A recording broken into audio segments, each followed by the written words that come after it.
ज्ञान motivation trick में आपका दिल से स्वागत है। वीडियो को लाइक करके सब्सक्राइब जरूर कीजिएगा। चलते हैं वीडियो की ओर। देखो, जब बुरा समय हो तब कोई काम आएगा नहीं, और जब बुरा समय टल गया तो दुनिया ये डायलॉग बोलने के लिए आएगी, बताए क्यों नहीं। और जब बुरा समय आपके साथ अभी नहीं आया है तो ये कहने वाले वही दुनिया भर के लोग आएंगे, बताना कुछ होगा तो भाई है तुम्हारा। हमारे खानदान में किसी ने बिजनेस नहीं किया, बिजनेस कर बग क्या हुआ। फिर भारत का पहला ऐसा बिजनेसमैन जिसने भारत की एक कंपनी को FAB 500 में लिस्टेड करा दिया। सर, आपको पता नहीं है मेरे पापा कैसे हैं। मेरे पापा कुछ करने, मेरी मम्मी कुछ कर, मेरा भाई, मेरा चाचा, मेरा दोस्त क्या नौटंकी लगा रखा है। बहुत आसान होता है हालातों को दोष देना, क्योंकि मुझे लगता है कि शायद ही भगवान ने इससे आसान कुछ बनाया हो। कुछ नहीं होता हालातों को दोष देने से, अपने हिस्से का दिया खुद ही जलाना होगा। सर, जिंदगी जब तक बची है ना कुछ बर्बाद नहीं हो सकता। जब तक आपके पास समय है, बाजुओं में दम है, स्किल सेट है, मुंह में जुबान है और सोच में शक्ति है, सब कुछ दोबारा खड़ा किया जा सकता है। और यहाँ आदमी को जरा सी मुसीबत आती नहीं है। सर, आपको पता नहीं है मेरी सिचुएशन क्या है तुम्हारी सिचुएशन है हाथ पैर टूट गया कि लकवा मार गया है। टाइम सही नहीं सर, मैं जहाँ रहता हूँ वो सही नहीं है सर। अरे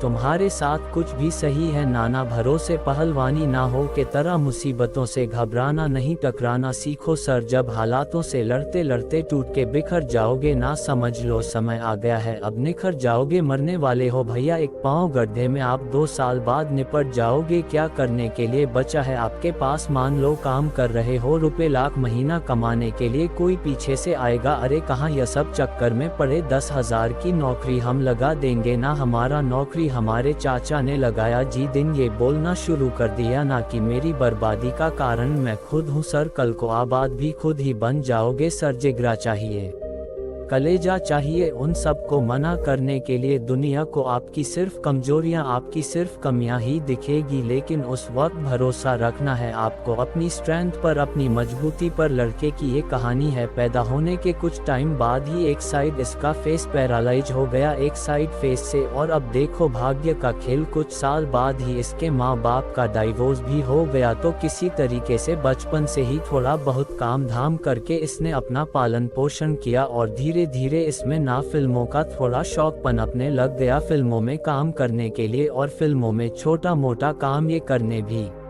लग गया। वो इतना छोटा मोटा रोल था कि किसी को पता भी नहीं चलता था, और उसमें पैसे इतने मिलते थे कि घर भी किसी तरीके से चलता था, किसी तरीके से समय और आगे बढ़ा। धीरे धीरे लड़का ये बड़ा होता है, इसकी शादी हो जाती है। शादी होते ही खर्चे भी बढ़ते हैं और साथ में परेशानी भी बढ़ती है। परेशानी इसलिए बढ़ते हैं क्योंकि खर्चे बढ़े हैं। अब इसी तरीके से कहानी इसकी किसी तरीके से आगे चल रही है। अब ये लड़का एक दिन कुछ ऐसा करता है कि पैसे की तंगी की वजह से इसको अपनी बीवी के जेवर बेचने पड़ जाते हैं। इस बात से बीवी नाराज होती है और बीवी छोड़ करके चली जाती है, और अब किसी तरीके से लाइफ चल रही है। हालत इतनी बुरी हो जाती है कि इसको अपना फेवरेट कुत्ता, इसके पास एक कुत्ता हुआ करता था, इसका एक फेवरेट बहुत प्यार करता था इसको, उसको भी इसको बेचना पड़ जाता है एक जगह, और वह भी सिर्फ ल में। और किसी तरीके से फिर नौकरी चाकरी हल्का फल्का काम कुम करके गुजारा चल ही रहा था। इसको बेसिकली फिल्मों में ना हीरो बनने का शौक था, तो इसने एक कहानी भी लिखी थी अपनी फिल्म के लिए, खुद को हीरो रखकर। उस कहानी को ये चाहता था कि कोई डायरेक्टर, कोई प्रोड्यूसर उस पर फिल्म बनाए। इसने ना जाने कितने प्रोड्यूसर, कितने डायरेक्टर के दरवाजे खटखटा आए, महीनों तक खटखटाना रहा, लेकिन हर निर्माता, हर प्रोड्यूसर इसको मना कर देता था। फाइनली एक प्रोड्यूसर इसको ऐसा मिला जो कि कहता है कि तुम्हारी कहानी पर मैं फिल्म बना दूंगा और तुमको $1 लाख भी दे दूंगा। अब $1 लाख उस लड़के के लिए उस वक्त कुछ ऐसा था मानो कि कोई BHK के फ्लैट में रहता और उसको महल मिल रहा हो, कुछ इस तरीके से। मगर उस लड़के ने वहाँ पर एक छोटी सी कंडीशन ये रखी कि हीरो मैं खुद रहूंगा। ये सुनते ही प्रोड्यूसर घबरा गया, हंसने लग गया उसकी बात पर, क्योंकि एक साइड से चेहरा पैरालाइज था उसका, थोड़ा लिप इधर लटका बटका सा था। कहता रे तुम हीरो बनोगे भाई, अपने शक्ल भी देखे हो, कहानी अच्छी लिख दी, इसका मतलब हीरो थोड़ी बन जाओगे। भगा दिया उसको, मना कर दिया तो बेचारा निराश होकर के चला गया। कुछ टाइम बाद उसी प्रोड्यूसर का दरवाजा फिर से खटखटाया कि भाई देख लो भैया, कुछ हो जाए ले लो हमको हीरो। तो प्रोड्यूसर बोला भाई देखो तुम्हारी कहानी मुझे पसंद है, तुम एक काम करो, $1 लाख का ऑफर तुमको मैंने दिया था, $4 लाख मेरे से ले लो और कहानी दे दो। वो लड़का कहता है $4 लाख क्या, $40 लाख भी हो फिर भी हीरो अगर मैं रहूंगा तभी यह कहानी दूंगा। तो निर्माता को लग गया कि यह थोड़ा जिद्दी सनकी टाइप का आदमी है। बोला चलो ठीक है यार, तुमको हीरो लेकर के मैं फिल्म बना लेता हूँ, लेकिन तुमको हीरो ले रहा हूँ तो रिस्क है, मुझे 000 दूंगा, तुम्हारी कहानी भी लूंगा और तुमको बता और हीरो भी लूंगा। टोटल पैसा 25,000 दूंगा, $35,000 दूंगा। अब सोचो कहाँ ऑफर $4 लाख का था, अब मात्र $35,000 आप होते तो उस वक्त क्या करते? कोई भी आम इंसान शायद घबरा जाता और हो सकता है कि वहाँ पर नेगोशिएशन करने लग जाता या फिर हार मानकर बात करता। ठीक है भाई $4 लाख दो, कहानी ले लो, हीरो को मारो गोली। वो लड़का मान गया तुरंत और मालूम है जब उसको 000 मिले तो उसने सबसे पहले क्या किया, वह सबसे पहले उस आदमी को ढूंढने के लिए चला गया जिसको उसने कुत्ता बेचा था और 3 दिन तक उस आदमी को ढूंढता रहा, क्योंकि जिस जगह पर कुत्ता बेचा था अनजान आदमी को बेचा था, जिस जगह पर बेचा था वहीं वो उसका इंतजार करता था, आता नहीं था। तीसरे दिन उसको मिल गया और फाइनली उसको बोला कि भैया मेरा कुत्ता मुझे दे दो, में हम बेचे थे तो ले लो मेरे से। तो बंदा भाई साहब साफ मना कर गया, जाओ कौन सा कुत्ता, निकलो, कोई कुत्ता उतर नहीं है। बोले एक काम करो भैया $10 ले लो, थोड़ा इधर उधर पैसा ले लो, $100 दे देता हूँ, कुत्ता दे दो। वापस मना कर दिया, नहीं दिया तो उदास हो गए भाई साहब। अब इसका $200 का उसने ऑफर दे दिया, फिर भी ना माना। $500 का उसने ऑफर दे दिया, वो फिर भी ना माना। फाइनली उसको $1,000 का ऑफर दे दिया। मिला है भाई साहब को $35,000 में 15,000 का डॉलर का कुत्ता वापस लेने के लिए उसको ऑफर दे दिया। अब इतने में वो मान गया तो भाई साहब ने 15,000 में अपना कुत्ता छुड़वाया, अपना कुत्ता अपने वापस लिया। और जो फिल्म बनी उस फिल्म का जानना चाहोगे क्या हुआ? वो फिल्म जब बनी उस वक्त की सबसे बड़ी हिट मूवी रही, वह ऑस्कर में नॉमिनेटेड हुई, उस साल की बेस्ट मूवी का उसको अवार्ड मिला। और ना सिर्फ मूवी को, इस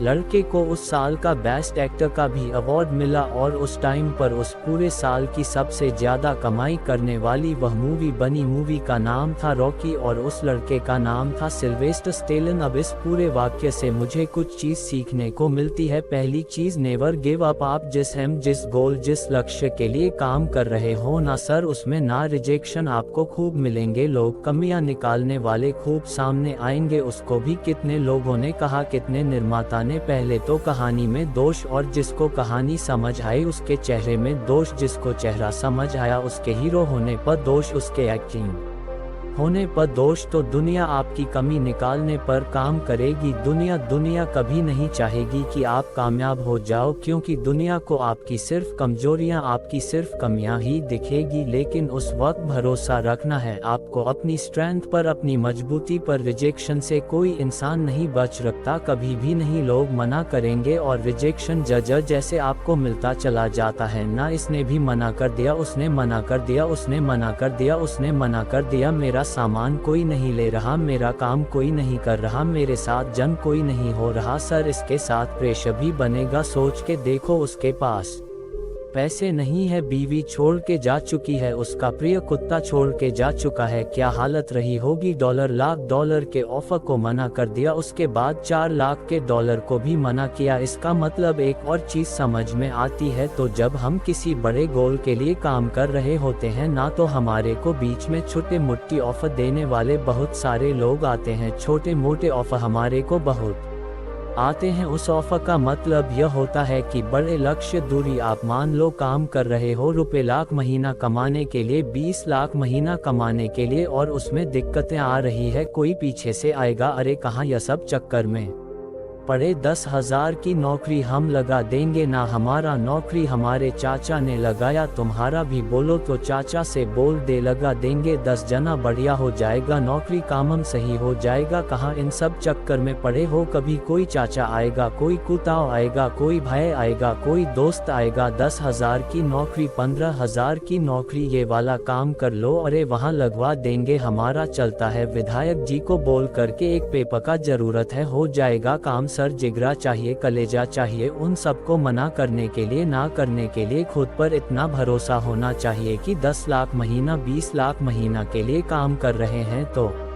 मिलेगा, वो हासिल करके रहूंगा। सिल्वेस्टर लन को भी मिला ना $4 लाख का ऑफर, $4 लाख ताजमहल का भी बाप था, उसके ने ऐसा समझ लो मना कर दिया ना, ड्रीम के लिए काम कर रहा था बंदा, अपने शौक था खुद हीरो बनूंगा और खुद की स्टोरी पर भरोसा था, खुद की काबिलियत पर भी भरोसा था, बन गया वह। और कहते भी हैं जब हालातों से लड़ते लड़ते टूट के बिखर जाओगे ना, समझ लो समय आ गया है अब निखर जाओगे। और एक और important lesson, very very important lesson, जिसने आपके बुरे समय में साथ दिया ना, कभी उसका साथ मत छोड़ना। उस कुत्ते को $15,000 में देकर के 35,000 में से $15,000 देकर के क्यों लिया उसने वापस, मालूम जब उसकी बीवी छोड़ के चली गई थी, जब बुरा समय था उसके, जब सब कुछ उसके साथ बुरा था, तो सिर्फ वह कुत्ता उसके साथ था, और समय इतना बुरा हुआ कि उस कुत्ते को भी बेचारे को बेचना पड़ा, वापस लेकर आया वो। बहुत दुनिया में ऐसे बहुत कम होते हैं जो बुरे समय में आपका साथ देते हैं। देखो बुरे समय में ना लोगों का आप 3 तरह का बिहेवियर आपको देखने को मिलेगा। बुरे समय क्या, नॉर्मली लोगों का मैंने जो ऑब्जर्व किया है अपनी जिंदगी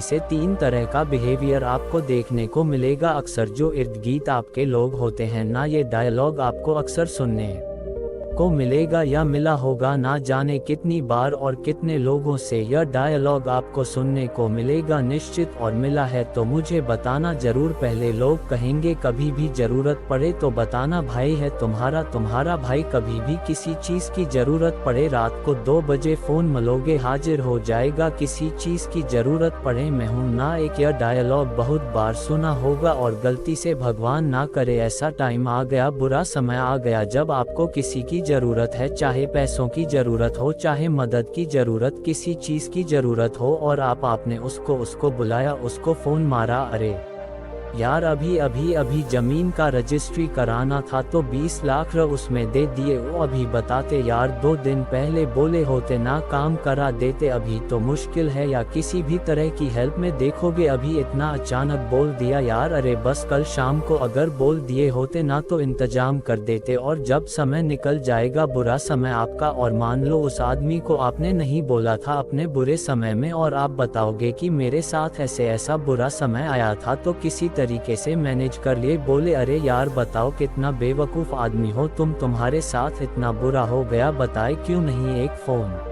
मारना था ना। ऐसा अक्सर होता है, देखो जब बुरा समय हो तब कोई काम आएगा नहीं, और जब बुरा समय टल गया तो दुनिया ये डायलॉग बोलने के लिए आएगी, बताए क्यों नहीं। और जब बुरा समय आपके साथ अभी नहीं आया है तो ये कहने वाले ही दुनिया भर के लोग आएंगे, बताना कुछ होगा तो भाई है तुम्हारा, समझ गए। इसीलिए कभी भी दूसरों के कंधों पर भरोसा नहीं करना, कामयाबी खुद के कंधों पर खुद की मेहनत से आती है, दूसरों के बल